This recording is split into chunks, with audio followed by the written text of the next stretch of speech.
So welcome everybody for this latest in the series of talks from Fungisphere.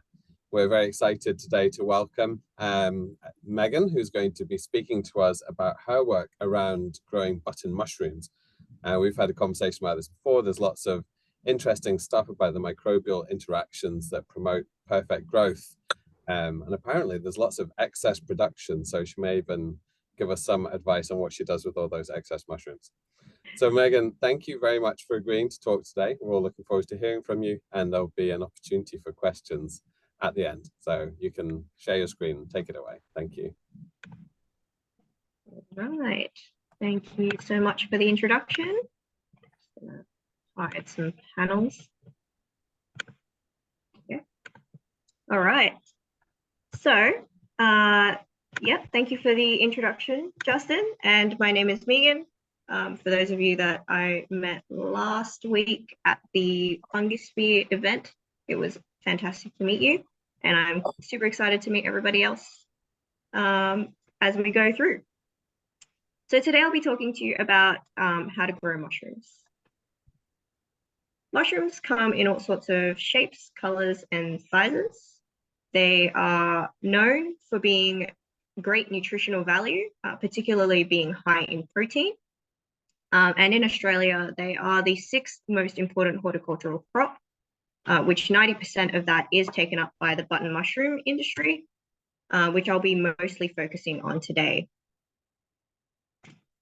So how do we grow button mushrooms? Button mushrooms are grown on a composted substrate made from wheat straw, chicken manure, and gypsum.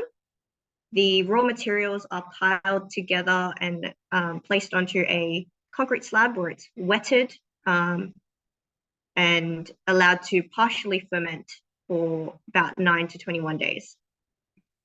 This process is mostly aerobic. The compost is regularly turned, and also some compost yards do add some air throughout the process. However, the temperature profile is largely uncontrolled. So this starts off initially mesophilic and then rapidly becomes thermophilic, usually within about 24 to 48 hours.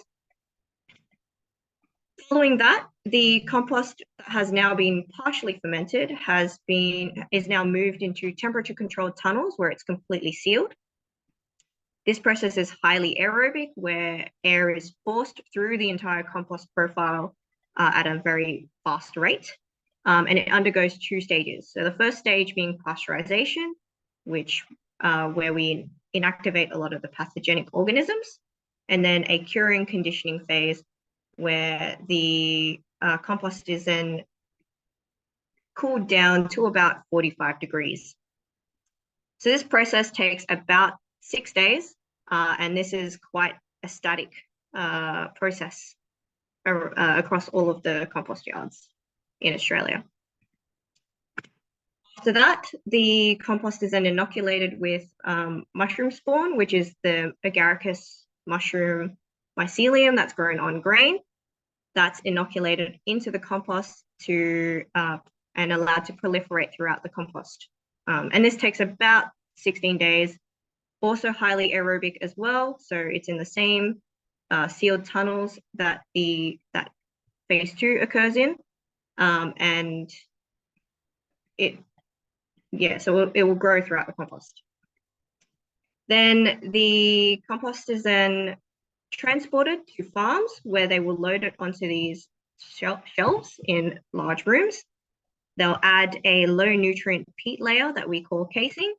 And then after about 19 days, we have our first harvest of mushrooms.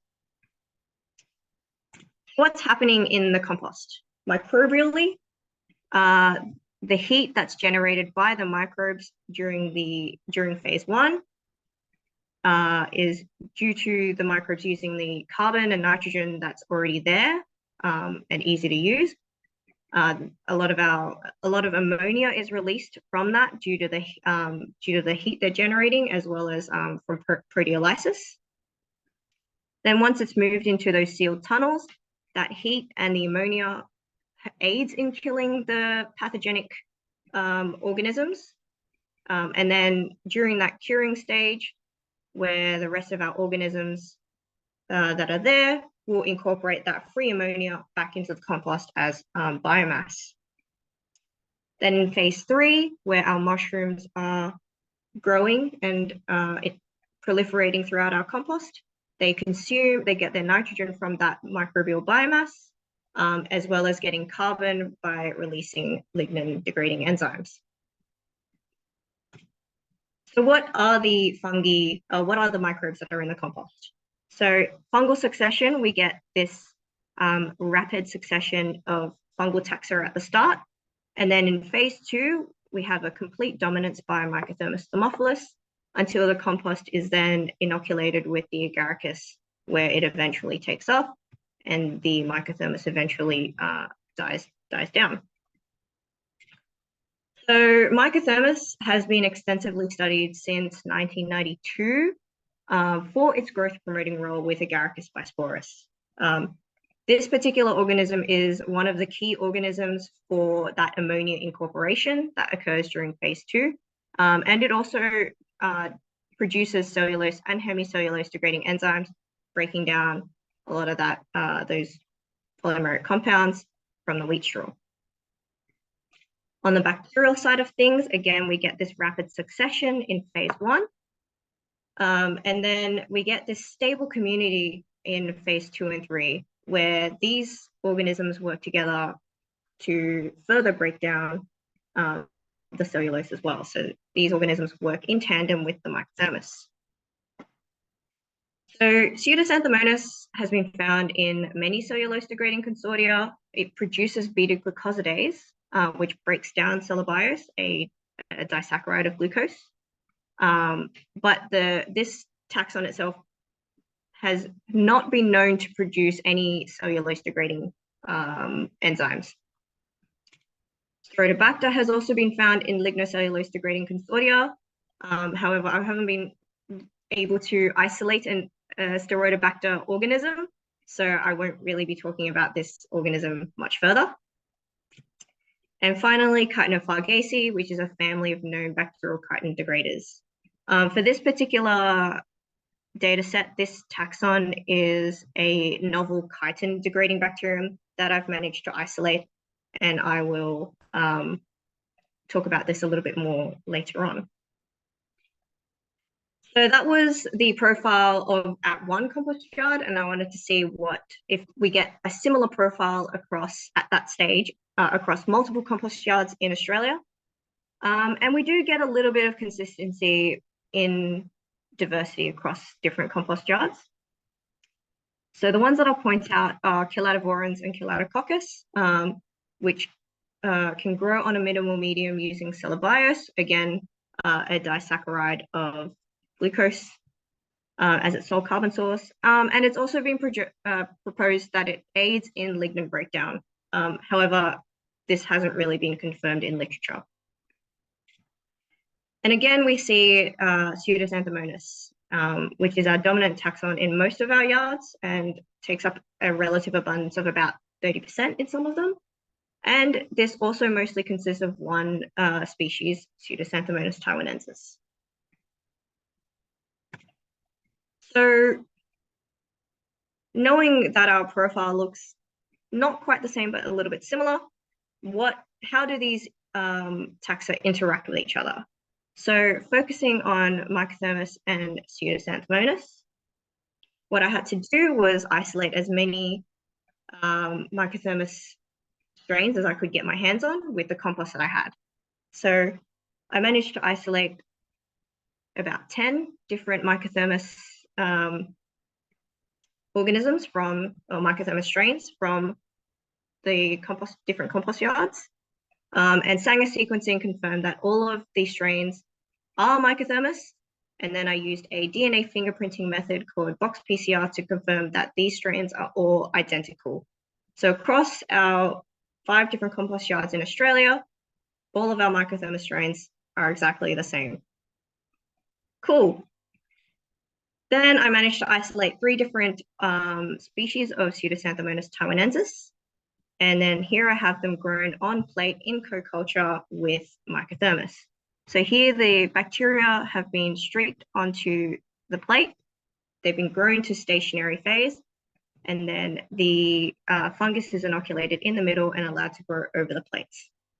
And as you can see here, the Mycothermus growth is not halted by Pseudoxanthomonas taiwanensis or Pseudoxanthomonas coriensis. However, there is a bit of an inhibitory effect from Pseudoxanthomonas suinensis. Following on from that chitin-degrading bacterium that I've managed to isolate, which is called Microborax composti, I did the same method where I've grown it on the plate to stationary phase. And then as you can see here, it does release a sort of inhibitory compound that blocks or that stops the growth of the Mycothermus. Microborax grows at a very similar temperature to Mycothermus. It grows at about 45 to 50 degrees, which is its optimal temperature. And also at that phase 2, phase 3 stage. These plates only look at how they interact with each other once one has already been fully grown. And I wanted to see what would happen when both are growing at the same time, because usually that's what's going to be happening in our compost system. So what I did was overlay a nylon mesh that's inoculated with Mycothermus on some glass beads that's been sitting in some growth media. That Mycothermus is grown for about 4 days at 50 degrees, and then I'll inoculate the growth medium with a bacterial culture, and then further grow that for another 5 days or until the bacterial culture has reached stationary phase. And what I saw was that when the Pseudoxanthomonas taiwanensis was inoculated into that broth, the growth of Mycothermus was not affected as much, compared to the other 2 species of Pseudoxanthomonas coriensis and suinensis really halted the growth of the Mycothermus once it was inoculated into the broth. On the bacterial growth, so here I have them in OD, in the presence of the fungus, Mycothermus, all 3 species of Pseudoxanthomonas grew really, really well.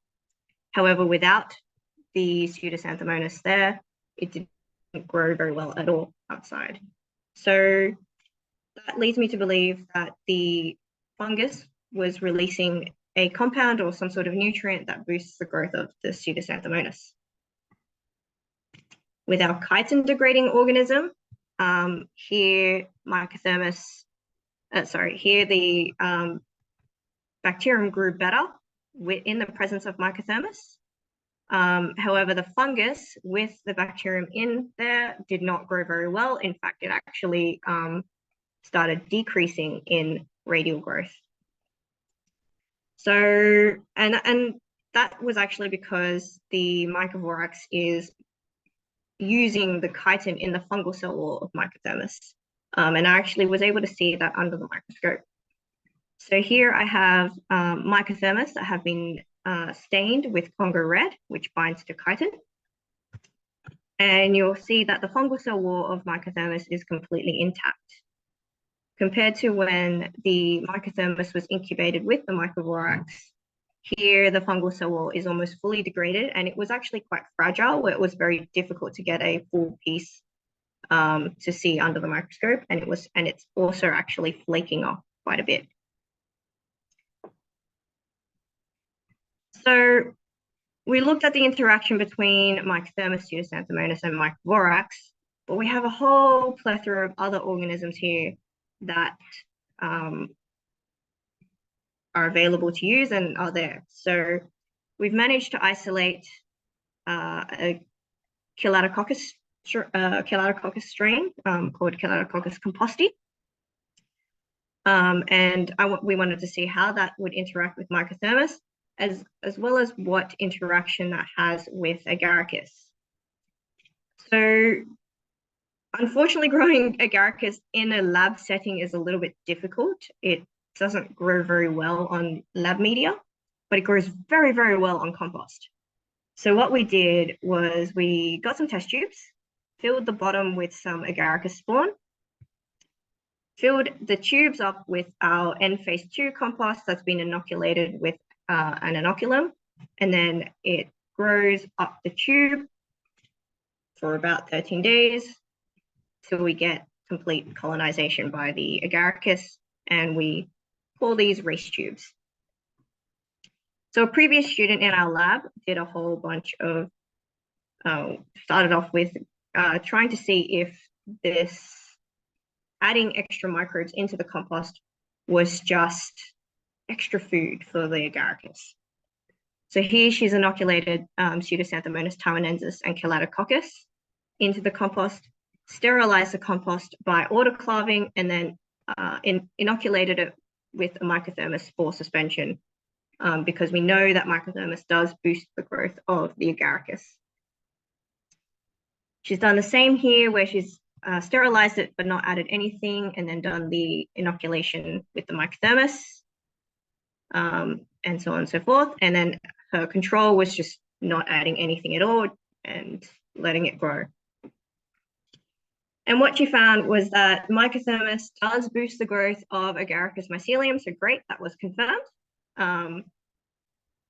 However, compost bacteria do have a positive effect on the growth rate of Agaricus. So having just the microthermus there alone wasn't quite enough, and we get a better growth with bacteria there as well.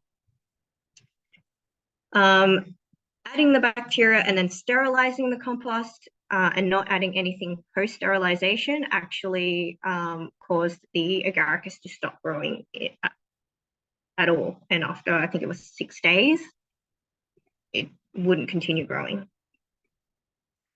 So great, now we need to figure out which microbes are beneficial. So she tried looking at only Pseudoxanthomonas or Calatococcus or microthermus in the compost alone, a combination of the bacteria in the compost, or a combination of the bacteria plus microthermus together. And she inoculated the compost where the bacterial cells were all grown to stationary phase, and inoculated it at 5 × 10⁷ cells per gram of compost. So quite a high concentration of cells. And what she found was that all of the combinations improved the growth of compared to the control. However, just adding taiwanensis alone, the agaricus growth was boosted the most. So that led me to believe that inoculum concentration, so previously we knew that in co-culture, or the microthermus plus all the bacteria together gives a good growth. Maybe it's the inoculum concentration that needs to be optimized. So I focused particularly on just this organism, just this inoculum concentration, and did a serial dilution across all of them. And I found that too high of an inoculum concentration slows the agaricus mycelium growth rate, and that our race tubes with the fastest growth rate also shortens the phase 3 time, so the time that it takes for our agaricus to proliferate through the compost. So as I said earlier, a typical phase 3 process takes about 15 to 16 days. With the optimum inoculum added in, it only took about 13 days. So overall, the interaction between Pseudoxanthomonas taiwanensis and microthermus are compatible in mushroom compost. Adding a consortium of compost microorganisms may be more than just extra food for the agaricus, some sort of interaction going on between the two that I'm still working on trying to confirm. And also it will aid in shortening that composting time, which means that we can get more mushrooms on the table faster, hopefully. And that microbial composting may be involved in nutrient cycling and also feeding our mushrooms by releasing some carbon and nitrogen for the mushrooms to use. So current work that's going on. So I've taken those optimum inoculum concentrations and I'm trying that in an actual growth trial. So I've inoculated our compost with those concentrations, and that's growing at the mushroom unit on Darlington side. as Justin said earlier, we get these growth trials going, and then we have an excess of mushrooms that we end up giving away. So if you find yourself in Lee's during one of those growth times, definitely grab yourself a bag of mushrooms. It would also be good to see what other bacterial associations we can have with microthermus and that effect it has on the agaricus. And also how the growth of Microborax composti affects Agaricus bisporus. So again, running it through a race tube to see if it slows or increases the growth rate of Agaricus. I'd like to thank my boss and also Tina, who has helped me a lot with all of the work. The Curtis Lab team, Phil, Shiva, Rebecca, Margot, as well as Maggie, who did some of the bacterial isolations and purification, as well as all of the mushroom composters who were able to provide samples for this project to happen. Thank you, and I'll be happy to take any questions. Thank you, Meghann. That's extremely interesting to hear about your work. I actually wasn't aware of how much work was going on with the mushroom industry at University of Sydney. So that's been cool. And it's great to hear about all the different techniques that you're using, and thanks for sharing your results. I'm sure there will be lots of questions directly related to what you've spoken about, but how also some of your techniques could be applied in different settings. Yes. But before we go on to questions, I think it'd be great, especially for people who are not in the University of Sydney and are watching this on YouTube later, if you could just, in very broad strokes terms, explain some of the work of the Curtis Lab and how you interact with the mushroom industry. And also for interest, how did your background lead you into that position? I'll start with answering the second question first. So how did I end up here in the mushroom lab? Well, when I started my university career, actually when I started my entire education career, I wanted to be a vet. However, I ended up doing a few vet units and found that it was not my calling. And I went, oh, okay, now what do I want to do? Then I had a lecture from Michael about how to grow mushrooms and I was sold. I was like, if I'm doing a science, it has to be edible. It's mushrooms. So I started my microbiology path down that way. And then I did a little mini project with Michael in third year, looking at pathogens on mushrooms and their persistence, essentially.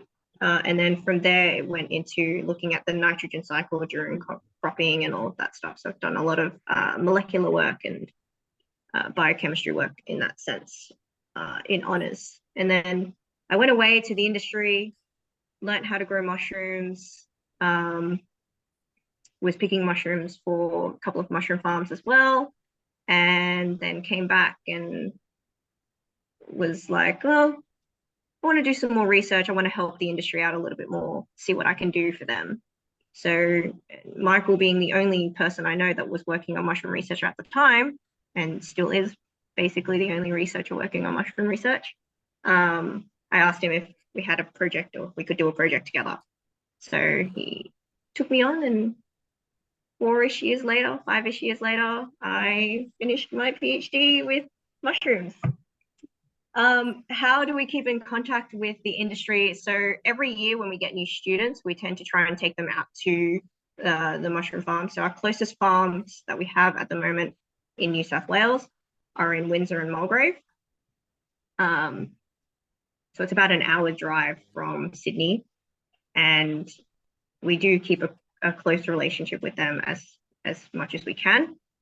Every second year, we have a mushroom conference with the growers.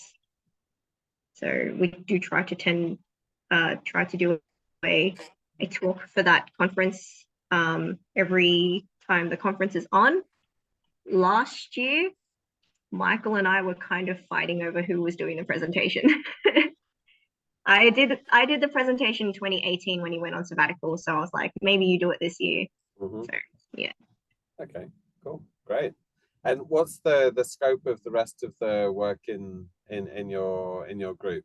In Is our it, lab, yeah. oh, it varies. So a lot of mine is looking at still more focusing on nitrogen transformation, how that moves throughout the composting system, as well as a lot of the ecology that happens. So setting up race tubes and doing all of that.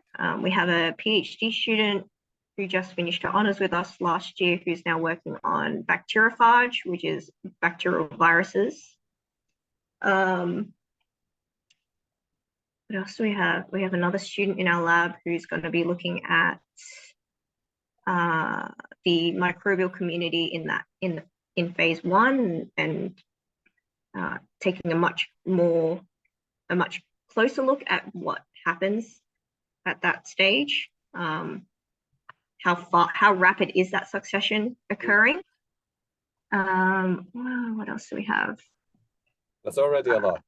It's a lot. We have a pretty big team at the moment. That's amazing. Thanks for sharing. Okay, so we have a first question. No, we don't. We have somebody who has to leave. Bye, Meghann. Other Meghann.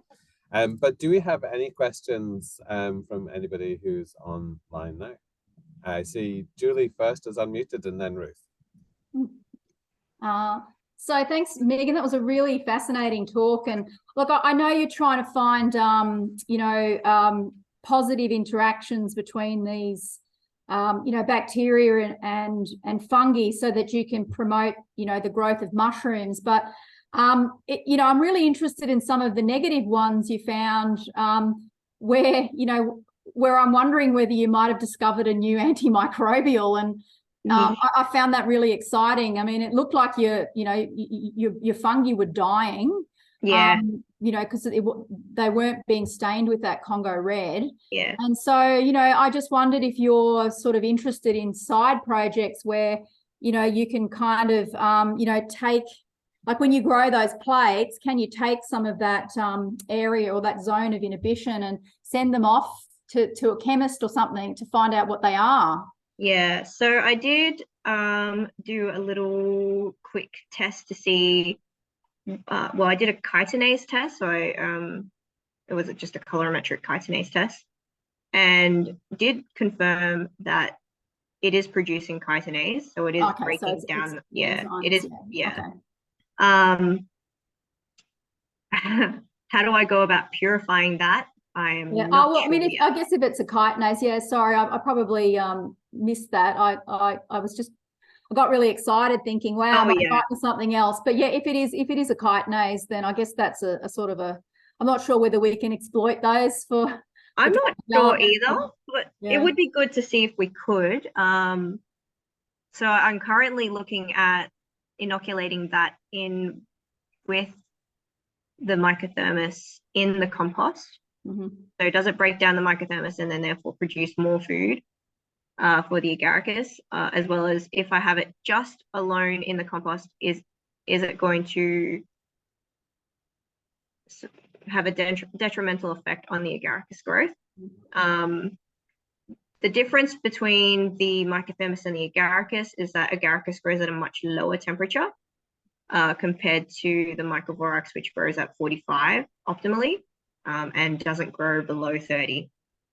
So I don't know if it will have an effect on the agaricus. Having said that, it might if it's got a food source to go with. Mm-hmm. Yeah. No, it's good though, because you've got like a nice, I mean, I think that's what people are doing these days, is they're looking at soil microbes and trying to find new antifungals. So you're in the perfect position to do that as a little side job. Maybe I'll team up with Aiden. Thank you. Dee's group. Excellent side hustle. Ruth, your question? Yes, thanks, Justin, and thanks, Meghann, for a fantastic talk. Unlike you, I did get stuck in vet science. So I was really interested from the very start of your talk, where you talked about chicken manure as one of the sources for your mushroom compost. And in the animal industries, manure is often seen as a waste product rather than a resource. So if you can turn that waste into the resource that it really is in terms of nutrients, that would be fantastic. But I don't think we are really connecting the source of animal manure to the use for mushroom growing or other constructive purposes yet. So I wonder whether you or anyone else had looked at the role of the chicken manure in that compost mix. And I'm thinking specifically about things like different diets that chickens could be on, which will of course affect the composition of that manure. And then also different bedding materials that we're using in poultry sheds. And now I'm 100 meters down the road from a poultry shed. So maybe we need to do an exchange visit. I'll come and see your mushrooms and you'll come and see my chickens, and then we'll cook up a storm at the end. Absolutely. But yeah, can you talk a little bit about the composition of chicken manure, both in terms of the chicken's diet and in terms of the bedding that the chickens they're on, and how that might impact on your compost composition and productivity? Yeah, so compost, so the chicken manure in the composting system is the primary nitrogen source. Having said that, again, with the changing diet and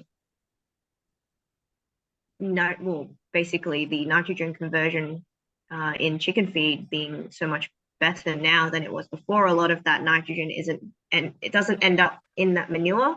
It ends up in the chicken, which is where you want it to be, which isn't so good for our composters, because that means there's a decrease in nitrogen content in that manure. Yeah. And then our composters have to use more manure in order to meet those carbon nitrogen ratios that they need for the composting to happen. So they often substitute a lot of that nitrogen in with other waste products. So they use a lot of feather meal or cottonseed meal as well, canola meal as well they've used. But yeah, the diet of the chickens I'm not so aware about, other than I know it is causing a decrease in nitrogen content in the manure. Yeah, and Justin, maybe I need to follow up with Meghann offline if this is being recorded for a broader audience. But Meghann, we're specifically looking at diets of poultry to do exactly what you said, reduce the nitrogen content in their excreta and get it into the birds to make the poultry production more sustainable. We're actually potentially also competing with you for canola meal as a nutrient. Oh no. But yeah, but we're running lots of nutrition trials, so we could actually see how mushrooms grow on poultry manure from different diets with different compositions, and we'll be measuring water content and nitrogen content. So maybe it's a conversation to take offline. Yeah. But absolutely. Certainly opportunity to discover a whole new world together. Yeah, definitely. That's we're talking about integrated farming solutions, and how that might affect, I guess, the considerations that go into the chicken feed if you actually wanted a high nitrogen product as an output, as well as getting more nitrogen into your chickens. It's really interesting. Oh, circularizing the economy is a big thing now. Yeah, well, that's exactly what we're talking about for the animal farms that the university owns. So I'd love to continue that conversation. Yeah. Amazing. This is why we love Fungisphere meetings, bring everybody together from such different angles. Are there any other questions from anybody online? Dee, I see you wave. Unmute. I'll ask a question, even though I could just ask you in the office out there. I was really interested to see penicillium, kind of that little peak of penicillium. Yeah. In phase 1, because it's not a thermophile. No. It surprised me because the only thermophilic penicillium relative is Tellaromyces, which is, Yeah. So have you got an explanation for that? I have a feeling, so that data is a little bit old. It was from about 2015, and that was sort of before, actually, I think it was, no, that actually was from 2012. So that was before a lot of the fungi got reclassified. And it may have been reclassified as something else. I have to look at the data again and update it with the new database to see if it actually is. with DNA data, or was it culturing data? DNA. Yeah, it was all diversity profiling. Yeah, but that wasn't done by me. That was done by a predecessor in our lab. Okay, I would be a little worried about a thermophilic penicillium. Penicillium, yeah, yeah. It's No, just- I don't. I suspect it actually got reclassified as something else. Yeah. Yeah, and I was equally surprised you didn't see aspergillus, because fumigatus is like the compost organism. So Yeah. So it is there. It's just not very high. okay. It's less than 1% in the compost. So That's surprising. I sort of would. yeah. Yeah, I would have thought it would have been a lot higher as well, but no, it didn't actually come up that high. Yeah. Yeah. Also, just a follow-up from Ruth's question about the chicken stuff. They use a lot of antifungals in chickens, right? In terms of treating their feed and treating them as well. Is that likely to be an issue with then growing fungi? We do not think so. I mean, it certainly hasn't really impacted the microthermos. Okay. I think the general consensus is that because it's composted, so it ends up being inactivated. Yeah. That's true. Yeah. It would be interesting to know if there is any trace residues of azoles or DMIs for agricultural use in the compost, and whether I've actually no idea whether button mushrooms are susceptible to azoles. And indeed, it's a very good point, because one of the reasons we're doing our current work is that a lot of the poultry diet ingredients are imported from overseas, which is not good for the carbon footprint of chicken production, but also not for the chemical quality of the ingredients, because controls on use of antifungals and antibacterials and antiprotozoals are not as strict elsewhere as they are here. So it's certainly something we could have a look at. I'm not sure we make friends in the poultry industry, and as Meghann will know from her work with the mushroom industry friends are important, because ultimately they are our key stakeholder, and any recommendations would hopefully be implemented by them. So interesting terrain to explore. Yes. Okay, last opportunity for any questions. I'm just scanning participants.